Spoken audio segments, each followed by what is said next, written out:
Good morning! My gosh, bakit malabo? Yeah, good morning! Good morning! Good morning! Good morning! Na-upload ko na guys or na-public ko na yung vlog kahapon. So sa mga hindi pa nakakanood, importanteng mapanood nyo yon. Nasa information box yung link sa video ko na yon. Dapat mapanood nyo yun guys, hindi pwedeng hindi. Manonood ako later ng ayan, Miss Universe and trabaho. Sana hanggang tomorrow na lang yung feeling ko hanggang tomorrow na lang yung delivery. Hindi ko alam, pero kahit na hanggang tomorrow na lang delivery, tumatanggap pa rin po ako ng mga pa-orders kasi nga few stocks left sa mga sale ko. So, sa mga mauna lang magbayad, sa kanila po mapupunta yung mga product na ma-orderin nila. So, ayun, antok pa ako.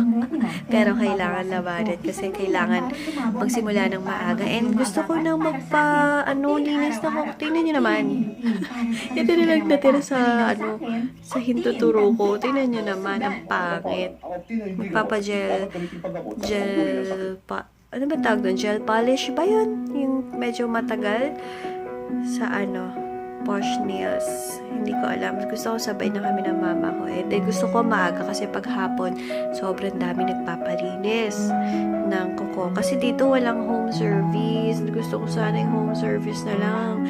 Mura pa, 'di ba? Pag sa mall, ang mahal kaya mani pedicure mahigit 400. Alam niyo 'yun. Kung sa parlor lang dyan 100 lang, 50 sa kamay, 50 sa paa. Guys, nanonood ba kayo ng Miss Universe? Super sexy naman ni Miss Philippines. Oh my goodness. The second runner-up for Miss 2015 is Colombia.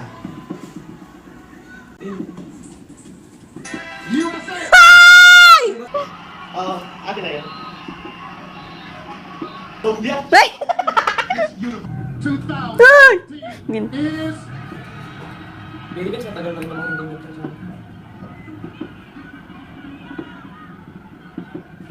Colombia. Parang yung... Nanalo!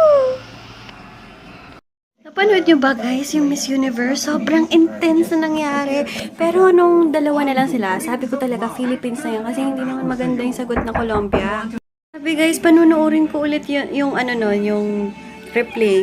Kasi sobrang ganda na nanalo. And ang ganda ng sagot. Ang ganda na ng answer ni Pia dun sa last question. And dun sa Colombia, hindi naman masyado. And then, nagtaka nga ako, bakit yung Colombia yung nanalo? Mas gustuhin ko pa yung USA yung manalo kaysa dun sa Colombia. And then, ayun, bigla na lang sumingit yung host na kalbo na sabi, may ina-announce siya na basta may i-announce daw siya. So, yun. Miss Universe yung nanalo. Grabe. Congratulations sa ating lahat. Kasi isang karangalan. Ang tagal-tagal na bago natin nakuha ulit yung Miss Universe na yan. So, sobra akong proud kay Pia. Naalala ko dati, hindi ko pa nga bet si Pia. Yang nanalo. Tingnan nyo nanalo. Grabe. Hello, guys. Ayan, na-distract ako. Grabe guys, hindi ko talaga hiyang yung scrub na binili ko. Ano ba yan si Alan? Kaya yung scrub na binili ko sa SM, yung in-upload ko sa Instagram. Hindi ko siya hiyang. Kagabi ginamit ko na naman siya. Dito naman ako nagka-whitehead. So, titigil ko na. Sino may gusto nun? Sa inyo na lang. Sa mga mag-order, kung gusto nyo yon, isapay ko na lang. Basta sabihin nyo ako na gusto nyo yung scrub ko na yun. Twice ko lang nagamit yun. Bagong-bago pa. Pag order kayo, bigay ko sa inyo. Hello guys. Paalis na ako. Nag-sleeveless na lang ako. And para maiba, white shorts. White shorts naman. Gamit ko na yung aking... Ay, pakita ko sa inyo. Yung aking Ayan, Janen. Ang cute, diba? Yearly kasi, guys. Pag Christmas talaga, Yung aking taga-pick up is talagang merong ganito. Eh, si Kuya Harvey na parang 2 years na sa akin. So, nag-Merry Christmas na siya sa akin kanina. So, alam na.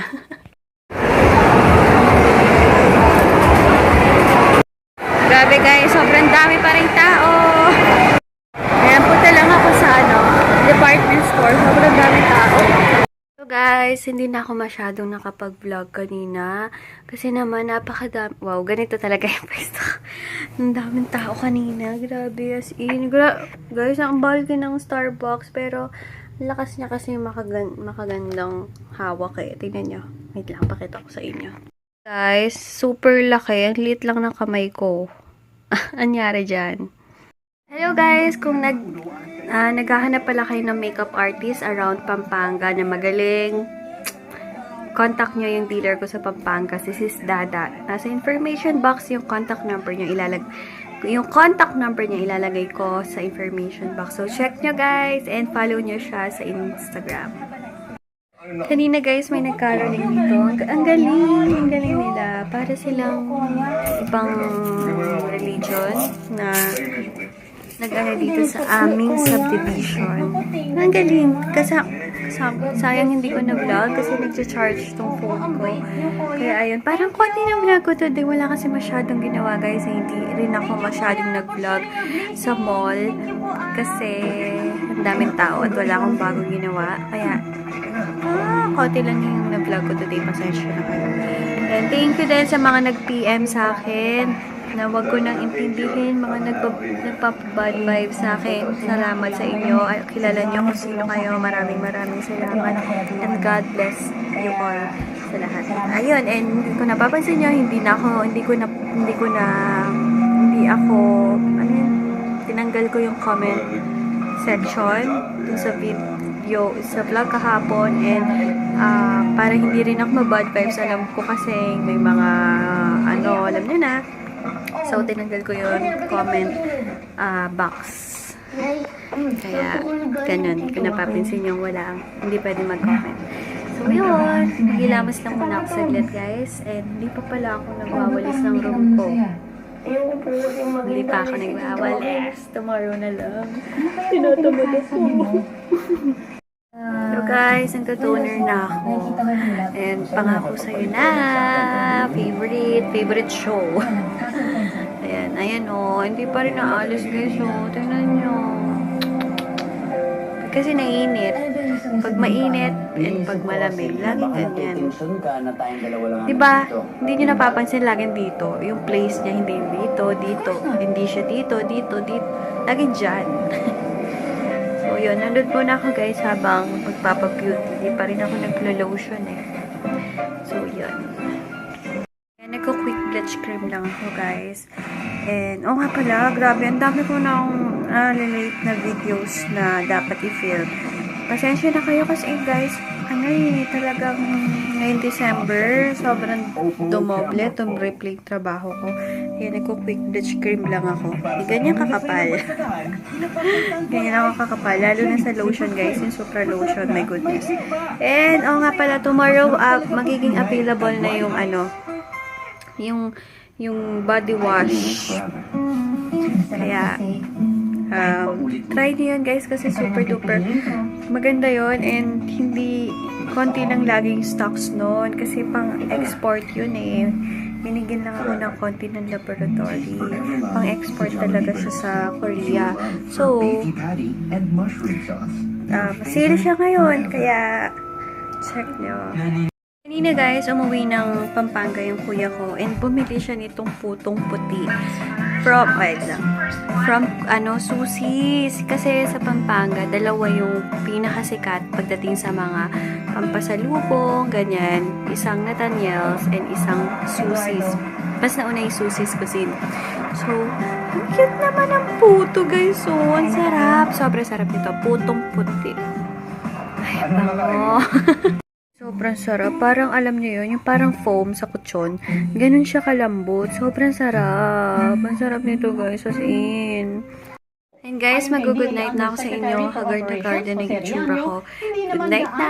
Tomorrow na lang. And thank you for watching. Thank you din sa mga new subscribers. Maraming sa pangit tingnan.